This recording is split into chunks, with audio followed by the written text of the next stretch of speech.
en tout cas les qualités vraiment pour des femmes qui veulent devenir des femmes de valeur, des femmes de valeur, des femmes de valeur.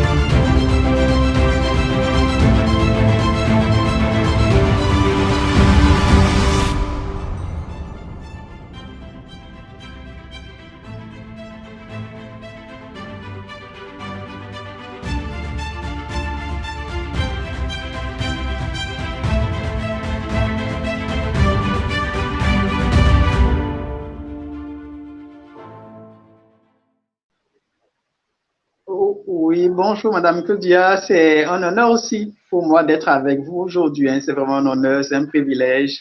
Si je peux être utile quelque part, c'est toujours avec beaucoup de plaisir. Et merci pour cet honneur que vous me faites de m'inviter. Et je suis Charlemagne Sobia, comme vous l'aviez dit, je suis coach conjugal, je suis écrivain, auteur de 5 ouvrages sur la vie de couple. Je crois que je vais commencer par dire que je suis marié. Je suis marié, j'ai une très bonne épouse. Et je vais dire que ce que je suis, je le dois en bonne partie à ma femme. Elle a beaucoup contribué. Et grâce à Dieu qui m'a permis d'avoir une très bonne épouse qui me supporte malgré mes caprices, qui m'aide à aller de l'avant. Et j'espère que je l'aide aussi. Donc, nous sommes mariés. Et voilà, je suis coach conjugal, je suis conférencier, j'anime des conférences ici et là sur plusieurs continents par rapport à la vie de couple. Je suis animateur, producteur d'émissions radio. Je suis une personne ressource dans l'émission Club 700 que vous suivez. Et voilà, c'est l'essentiel. Et vous êtes à Abidjan, c'est ça? Oui, nous vivons à Abidjan, mon épouse et moi. C'est vrai qu'on voyage beaucoup, mais bon, nous vivons à Abidjan, nous sommes basés à Abidjan. Merci. En fait, je dirais que le mariage est fait pour qu'on puisse s'épanouir. C'est pas fait pour qu'au travers de cela, on s'ouvre. Et la sexualité est un aspect important du mariage, comme avoir des enfants, comme la gestion des beaux-parents. Tout ça, ce sont des aspects extrêmement importants du mariage. Pour réussir son mariage et s'épanouir, il est important d'avoir l'épanouissement dans chacun des domaines. Je me rappelle une fois, j'ai appris un séminaire, une dame, 3 mois après un séminaire, j'ai croisé une dame qui m'a dit, mais monsieur, ça fait 20 ans que je suis mariée, nous avons 5 enfants. C'est maintenant que je viens de découvrir vraiment ce que c'est que la sexualité. C'est maintenant que je viens de connaître ce que c'est que la sexualité. Ça veut dire que pendant 20 ans, elle a vécu avec son mari, ils ont eu des enfants, mais elle n'était pas épanouie sur le plan sexuel. Un autre cas, il y a ce monsieur qui, après une conférence, a pris mes coordonnées. On a continué à échanger de manière régulière. Et après, il m'a expliqué un certain problème. Et je lui ai donné des conseils par rapport à ça. J'ai fait un voyage, je suis revenu. Et il m'a dit, Monsieur Sobia, je suis maintenant un homme comblé parce que tout a changé dans mon foyer, parce que j'arrive à satisfaire mon épouse. Et pas plus tard que la semaine dernière, j'ai reçu un monsieur qui m'a dit, écoute, dans aucun domaine de mon foyer, il y a l'harmonie sur le plan sexuel, il n'y a pas l'harmonie, etc., etc. Donc, la sexualité est un aspect extrêmement important du mariage. Mais je profite en même temps pour dire que le mariage ne se résume pas à la sexualité. C'est comme l'argent. L'argent, c'est extrêmement important, mais la vie ne se résume pas à l'argent. Mais c'est important, donc soyons bien équilibrés. Ne voyons pas la finalité du mariage, c'est pas que la sexualité, mais c'est un aspect extrêmement important. Si c'est extrêmement important, la question c'est que faut-il faire pour réussir donc la sexualité? Réussir son mariage, c'est réussir tous les aspects du mariage, c'est réussir aussi donc la sexualité au niveau de son couple. Alors la question, que faut-il faire? J'aimerais dire aussi que de tout temps, c'est une question qui a toujours préoccupé. Ça date pas d'aujourd'hui, la question de la sexualité au niveau du couple. Je me rappelle que quand on était plus jeune, je voyais mes parents avec mes oncles discuter de certaines choses à voix basse. et ils avaient des décoctions qu'ils buvaient. Bon, c'est pas une question d'aujourd'hui.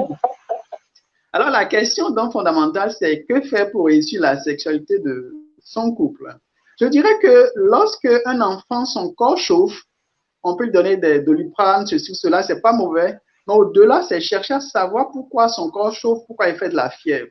De la même manière, lorsque vous avez des difficultés au niveau de la sexualité de votre couple, il faut vous poser des questions, les bonnes questions. Pour réussir la sexualité au niveau de son couple, il y a des conditions qu'il faut réunir. Si on ne réunit pas ces conditions, on ne peut pas avoir une bonne vie sexuelle. Alors la question, c'est quelles sont ces conditions qu'il faut réunir pour une bonne sexualité? L'une des conditions extrêmement importantes, c'est la confiance. Lorsque il n'y a pas la confiance, cela joue, je voudrais dire, entre les conjoints. Lorsqu'il n'y a pas la confiance mutuelle, ça rejaillit sur la sexualité. La femme ou l'homme, par exemple, a du mal à se libérer. Il a du mal à vraiment être relax dans la relation sexuelle. Plus tu fais confiance et plus tu arrives à être à l'aise et plus tu arrives à te donner à l'autre. Parce que la vie sexuelle, c'est une manière aussi de se donner à son mari, de se donner à sa femme. Comment je pourrais me donner pleinement à toi si je ne te fais pas confiance? La confiance est extrêmement importante. C'est la confiance qui me permet de m'ouvrir à toi, de te dire ce que je suis, et on en parlera tout à l'heure, la communication, de me relâcher sans gêne. Et la confiance ne se décrète pas, ça s'entretient chaque jour. Un autre aspect ou autre chose qui montre l'importance de la confiance, il y a des femmes qui nous disent, par exemple, je sais que mon mari me trompe, je sais qu'il a des aventures dehors, c'est vrai, je n'ai pas des preuves. Et comme c'est mon mari, je ne peux pas lui dire d'utiliser des préservatifs. Et donc, quand nous avons des relations sexuelles, d'un côté, j'ai envie de me libérer, de me relâcher, de jouir, mais en même temps, je me demande si je ne suis pas en train d'attraper le VIH-Sida. Et donc, du coup, cette crainte fait qu'elle a du mal à pouvoir jouir pleinement. Pourquoi? Parce qu'il n'y a pas la confiance dans la relation. La confiance est extrêmement importante pour une amitié, on en parlera tout à l'heure. Et la confiance est extrêmement importante pour pouvoir réellement s'abandonner entre les mains de son mari, s'abandonner totalement entre les mains de sa femme et profiter pleinement de ce moment. Donc, c'est extrêmement important la confiance. Un autre élément important pour une bonne sexualité, je parle des conditions, c'est l'engagement. On a beau vous donner tous les conseils nécessaires, on a beau vous dire il faut ceci, il faut cela. Si vous ne vous engagez pas à faire tout ce qu'il faut pour rendre votre mari ou votre femme heureuse, ça ne servira à rien. Et le mariage, c'est d'abord un engagement. Je m'engage à rendre ma femme, je m'engage à rendre mon mari heureux. C'est un engagement. Et l'engagement veut dire que je prends, comment je vais dire, j'essaie de dominer sur moi-même, j'essaie d'avoir la victoire sur l'égoïsme et je me soucie de mon mari, je me soucie de ma femme. Un des grands obstacles à l'épanouissement sexuel, c'est l'égoïsme. Or, lorsqu'on s'engage, ça veut dire que j'essaie de m'oublier et dans tous les domaines, je ne pense qu'à ma femme, je ne pense qu'à mon mari. Et ici, quand on parle de la sexualité, je m'engage à faire tout ce qu'il faut, tout ce qui est correct pour que ma femme puisse jouir, pour que mon mari puisse jouir. Et l'engagement, c'est important. L'engagement, c'est une manière de dire, je t'aime et je n'ai qu'un seul souci, te voir épanoui. Si on n'est pas engagé, on va vous donner les conseils, mais ça ne marchera pas. Donc, l'engagement, c'est extrêmement important. Deuxième condition. La première condition, j'ai parlé de la confiance. La deuxième condition, c'est l'engagement. Là, même quand il n'y a pas l'engagement, bon, ça devient, bon, tu fais et puis tu descends, bon, je suis là, faisons et puis rapide, rapide. Or, l'engagement, ça veut dire, je me donne. Je me donne et je fais tout ce qui est de mon pouvoir pour que tu sois heureuse. Et puisque nous parlons de la sexualité, je fais tout ce qu'il faut pour que tu sois heureuse, pour que tu sois heureux. Donc, deuxième condition, l'engagement. Troisième condition, c'est la passion.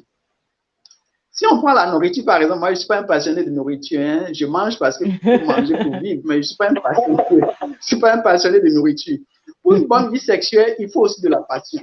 Il faut que les deux aient envie, se dire, bon, on va explorer, on va se donner ce temps de plaisir. C'est extrêmement important. La passion. C'est la passion aussi qui permet la créativité, parce que lorsqu'il n'y a pas la créativité, on tombe facilement aussi dans la routine, on tombe dans la monotonie. Il faut la passion. Donc, il faut ces 3 conditions. Je vais ajouter une autre condition qui est la transparence. Lorsqu'il n'y a pas la transparence dans un couple, il y a la suspicion, ça nous ramène un peu vers la confiance dont je parlais tout à l'heure.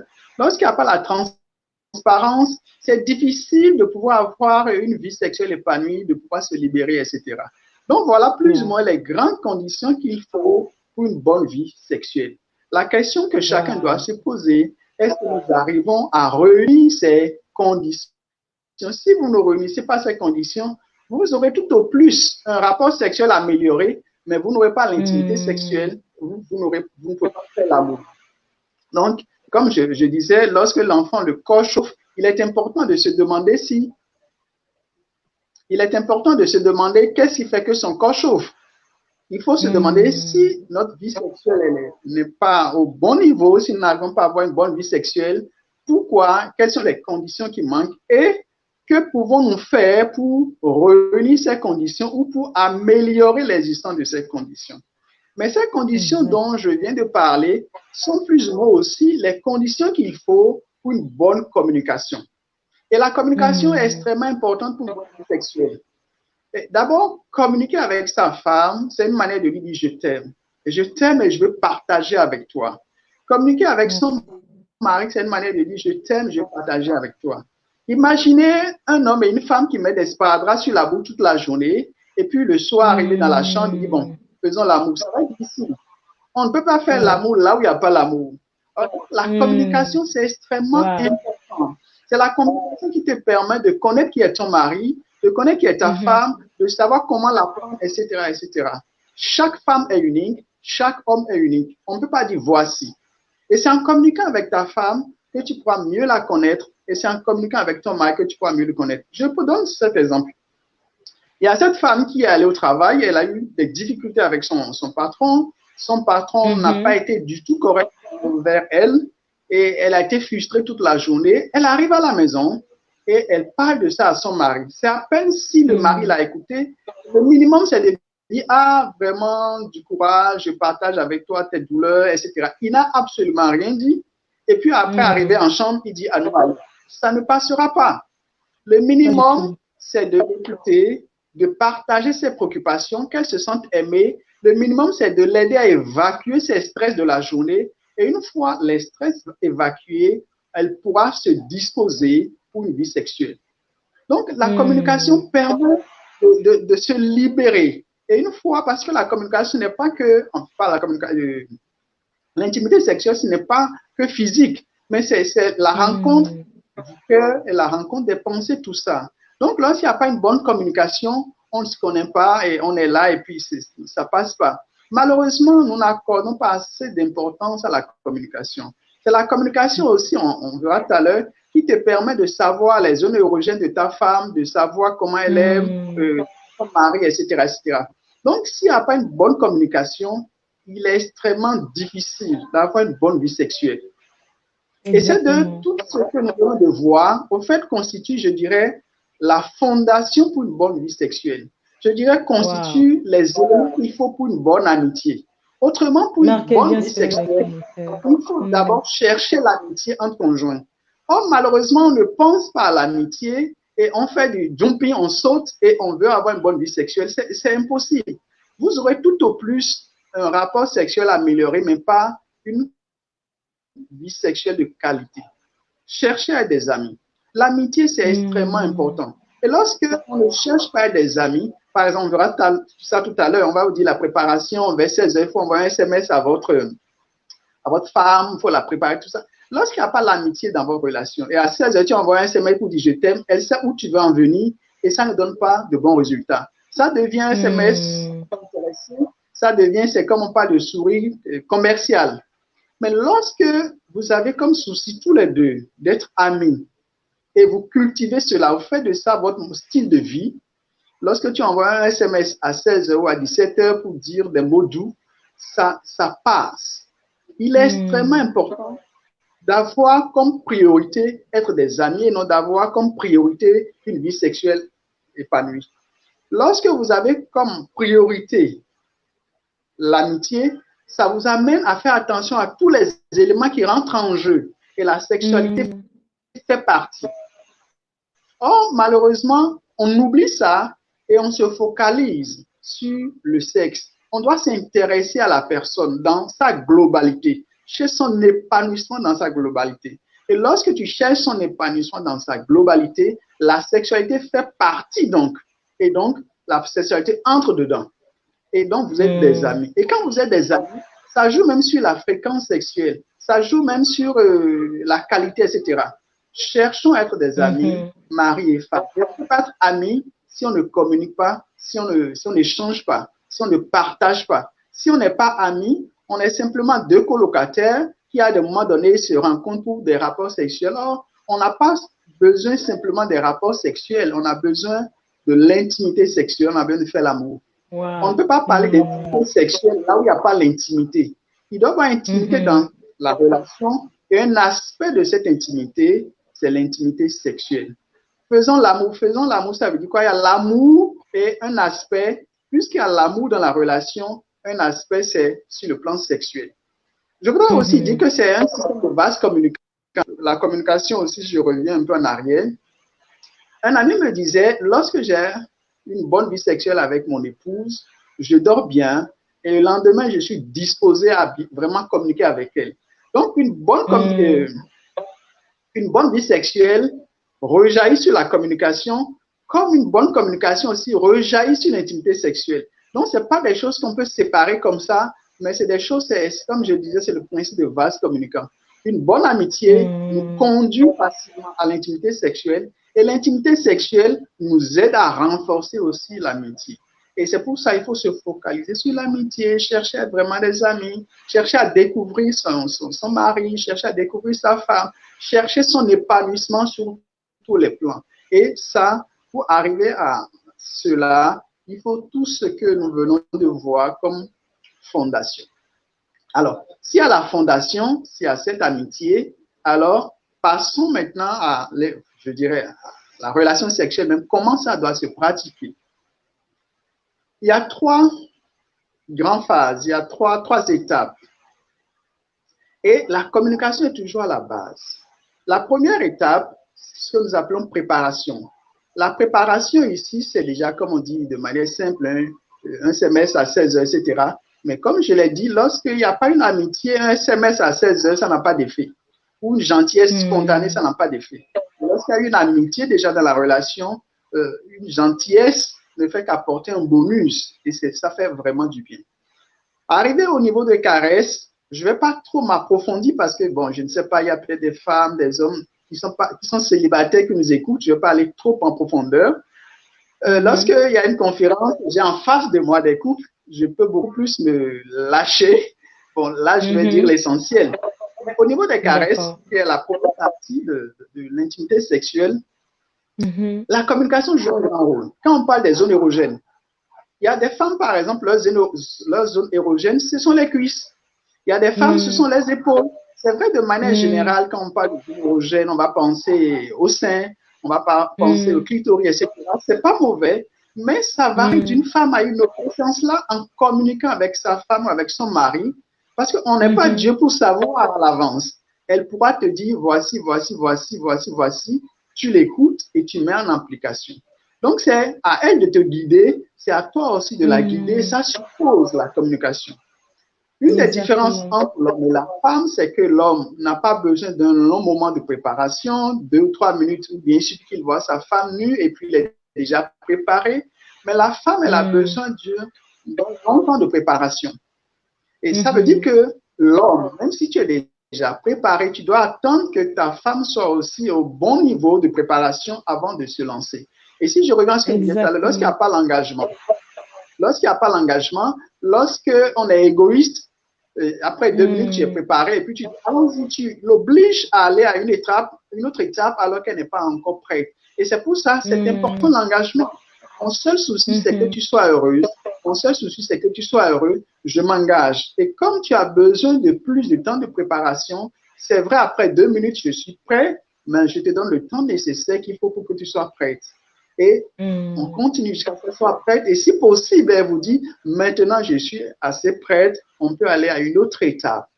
Et donc, comme je le disais, les zones érogènes, par exemple, il y a des femmes qui aiment bien qu'on leur suce les oreilles, mais il y a des femmes, quand tu commences par sucer leurs oreilles, ça les chatouille, ça les énerve. Et essentiellement, la communication, c'est extrêmement important. On ne peut pas voici. Si je reviens au sein, c'est pas parce qu'on a dit que le sein est une zone érogène que jumping, il faut se projeter sur le sein et presser, parce que si vous pressez, ça va encore donner des douleurs et non procurer du plaisir. C'est vrai, les seins, c'est des zones érogènes, mais on n'est pas appelé à aller directement sur les seins, bondir dessus. C'est d'aller progressivement de zones moins érogènes en plus érogènes jusqu'à arriver à la zone érogène la plus intense. Et là, dans la discussion, les échanges avec sa femme, avec son mari, on apprend à connaître ces choses. Donc, la préparation, la communication, elle est extrêmement importante par rapport à cela. La deuxième phase, c'est la pénétration elle-même. Et là aussi, il faut de la communication pour savoir comment elle veut, comment il veut. Il faut pouvoir échanger pendant la deuxième phase aussi. On sait plus ou moins ça. La troisième partie, c'est après l'orgasme, l'éjaculation de l'homme, l'orgasme de la femme. La troisième phase, c'est de la même manière où je l'ai aidé à monter progressivement en intensité, je l'aide à redescendre tout doucement sur la terre.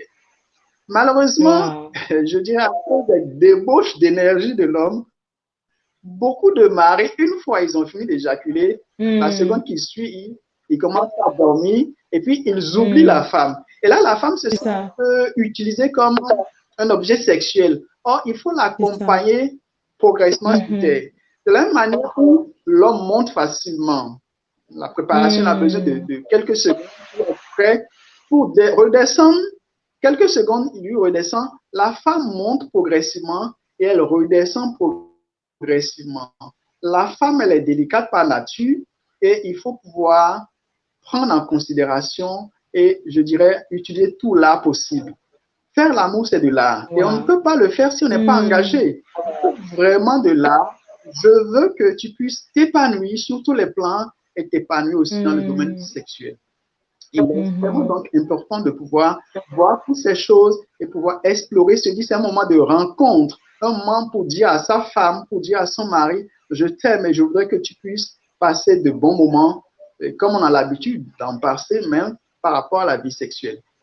Donc, il est extrêmement important de connaître la psychologie de la femme et de l'homme pour pouvoir avoir une bonne relation sexuelle. Il est important de connaître l'anatomie de l'homme et de la femme.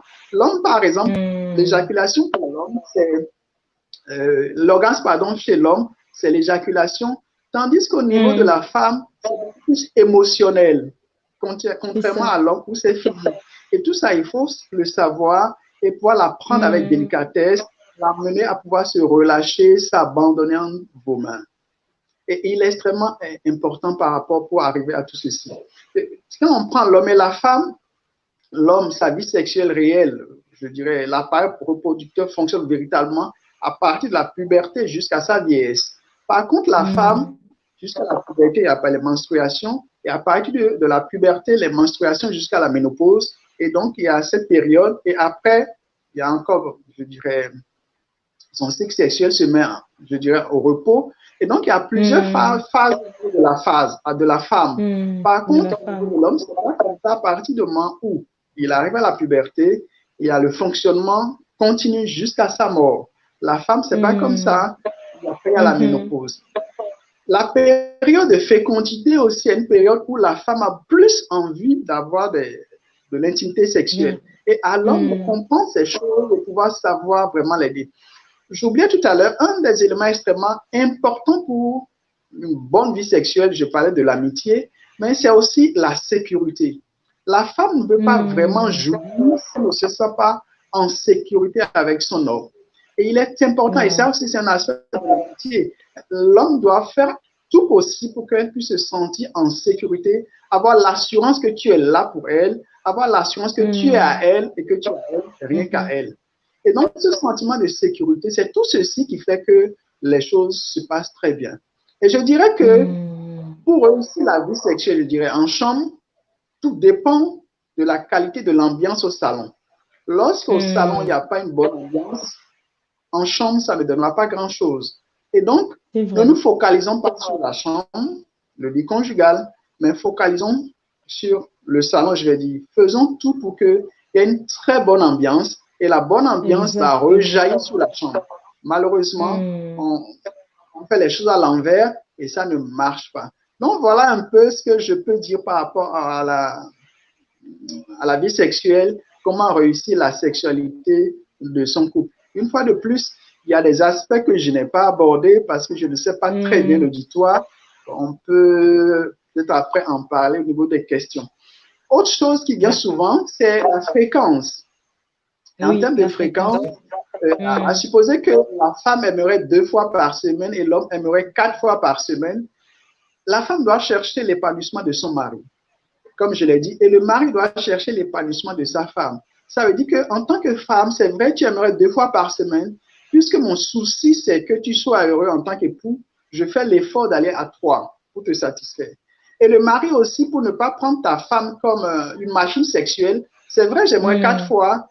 Comme tu ne veux que 2 fois, des fois j'aurais envie, mais je fais aussi l'effort, je fais des concessions et on se retrouve à une moyenne de 3 où chacun cherche l'épanouissement de l'autre. La femme, ça peut être la femme ou l'homme, mais moi je veux 2, toi tu veux 4. Je fais l'effort pour aller à 3. On ne va pas dire à une seule personne de faire tous les efforts. Je veux 2, mais je fais l'effort d'aller à 3. Ça veut dire que je n'ai pas envie, mais je vais te faire plaisir. L'autre aussi ne doit pas se dire, comme je veux 4, ça doit être comme ça. Je veux 4, mais je te comprends et on fait l'effort d'arriver pour rester à 3. Si je reviens encore sur autre chose, l'amitié au salon te permet à l'homme, par exemple, de s'impliquer dans les travaux ménagers, permet à l'homme de s'impliquer dans l'éducation des enfants. Et tout ceci fait que la femme, elle est libérée dans sa tête, fait qu'elle n'est pas trop épuisée physiquement.